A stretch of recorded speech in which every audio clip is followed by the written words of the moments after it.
Ang isa nga sa pinakapaboritong karakter ng mga fans sa One Piece itong si Zoro. Bakit? Dahil sa pagiging cool, badass at syempre sa loyalty niya kay Luffy. Maraming ang questionabling galaw all throughout sa istorya itong si Zoro. Pero hindi natin mapagkakaila na isa itong si Zoro sa pinakamalakas na miyembro ng Straw Hat Pirates. Actually siya nga ang number 2 dito behind lang kay Luffy. Speaking of Luffy napakahaba na nga ng pinagsamahan ng dalawang to. Si Zoro nga ang unang nirecruit niya at up to sa current timeline magkasama pa rin sila. Marami na nga silang napagdaan ng laban sa naging paglalakbay nila. Kaya naman sa video nga na to irarank natin itong top 5 na mga naging laban ni Zoro. Ipapaalala ko lang na sariling preference ko nga itong top 5 na to. Kumbaga personal choice ko itong rank na to. Ngayon kung meron din kayong top 5 i-comment nyo na nga lang yan sa ating comment section sa ibaba para mapag-usapan natin yan. Bali ibabase ko nga itong top 5 na mga laban ni Zoro syempre sa actual battle, bigat ng scene at lastly yung impact para sa karakter ni Zoro. Yan nga yung mga criteria natin. Ngayon kung malinaw na at handa na kayo game, umpisahan na natin itong topic natin.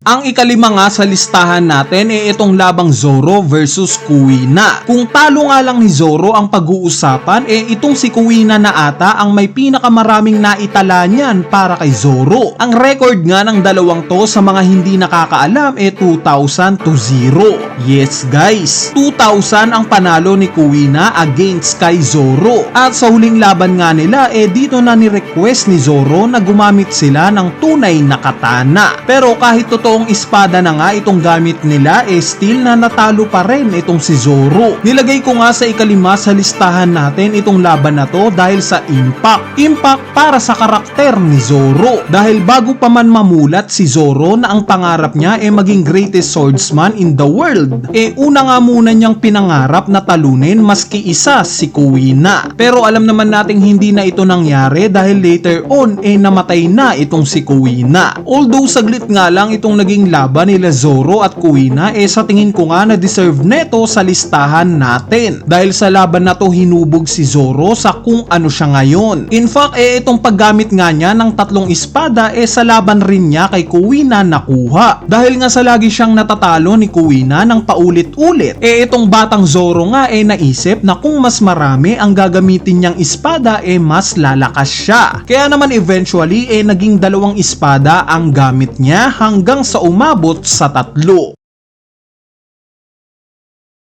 Ang sumunod naman sa listahan natin itong labang Zoro versus Kuma. Bali sa laban nga na to nakuha ni Zoro ang respeto ng napakaraming One Piece fans. Itong moment ng pagsasakripisyo niya alang-alang lang sa kapitan niyang si Luffy. Although pinakitaan nga tayo ni Zoro ng flashy moves at extra effort sa paglaban niya kay Kuma dito nga napagtanto ni Zoro na hindi nila ito kayang matalo. Since isa ngang cyborg itong si Kuma at miyembro pa siya ng 7 Warlords. Kaya naman para mailigtas nga itong captain niyang si Luffy humingi ng deal itong si Zoro kay Kuma. Natatanggalin ni Kuma ang lahat ng pain, fatigue at injury na na-accumulate ni Luffy at ililipat ito sa kanya. Which is mabilis ngang nag-agree itong si Zoro. At dito na nga nangyari yung famous scene na nothing happened.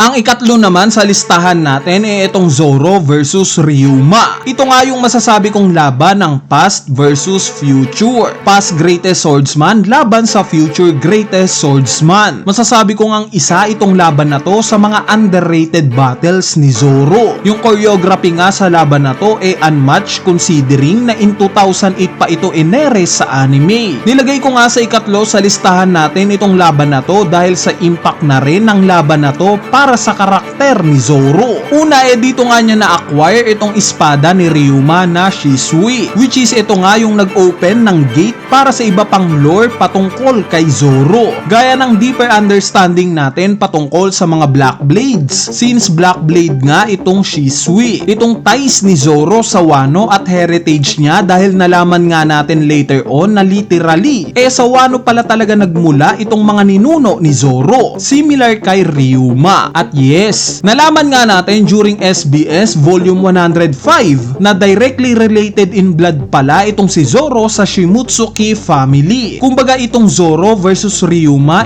parang nakatadhana na. Nakatadhanang sa Shimotsuki family magmumula ang greatest swordsman in the world.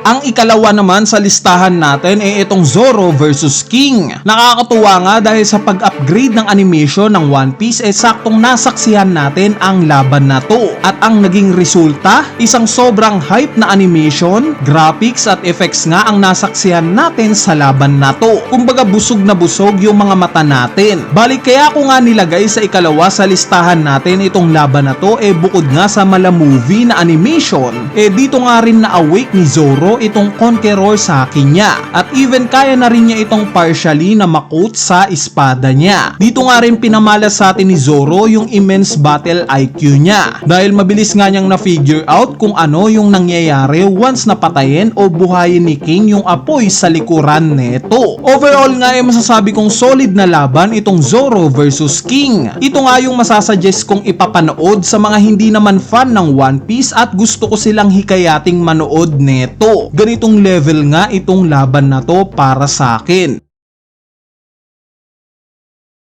At ang nanguna nga sa listahan natin itong naging laban ni Zoro kay Mihawk. Early on nga sa storya masasabi nating ito yung nagpa-ignite o naging gasolina ni Zoro na mas lumakas pa. Kumbaga nakilala nga natin itong si Zoro sa pag-uumpisa ng kwento na napaka-confident. Sa tingin nga niya kaya niyang talunin ang kahit na sinong swordsman. Ultimo itong pagiging pinakamalakas na swordsman nga sa mundo sa tingin niya kayang-kaya niyang makuha yung titulo sa current state niya. Pero nung makaharap na nga niya itong si Mihawk during Baratie arc dito nga siya sinampal ng katotohanan. Katotohanan na wala pa sa kalingkingan ni Mihawk nung time na to yung lakas na meron siya. Pinamukha nga ito ni Mihawk since ginamitan lang siya neto ng isang maliit na espada. Pinarealize nga ni Mihawk sa kanya na para maabot niya yung pangarap niya kailangan niyang magsikap. At dahil nga sa pagkatalo na to ito na yung naging drive ni Zoro na mas lumakas pa at hindi na matalo pa. Kaya naman up to this date dala-dala pa rin ni Zoro itong lesson na to kahit sinong makalaban niya. Anyway, ayan na nga yung tingin kong top 5 fights ni Zoro. Kung sakaling na-enjoy nyo nga itong topic natin sa araw na to at trip nyo ring gawan natin si Sanji o si Luffy ng ganitong top 5, comment nyo na nga yan sa ating comment section sa ibaba para malaman ko kung interesado kayo. Kung sakaling nagustuhan mo naman itong topic natin huwag ka nang mahiyang pindutin niyang like button dahil napakalaking tulong na nga niyang like nyo para sa ating channel. At syempre damay mo na rin yung subscribe button. So yun lang,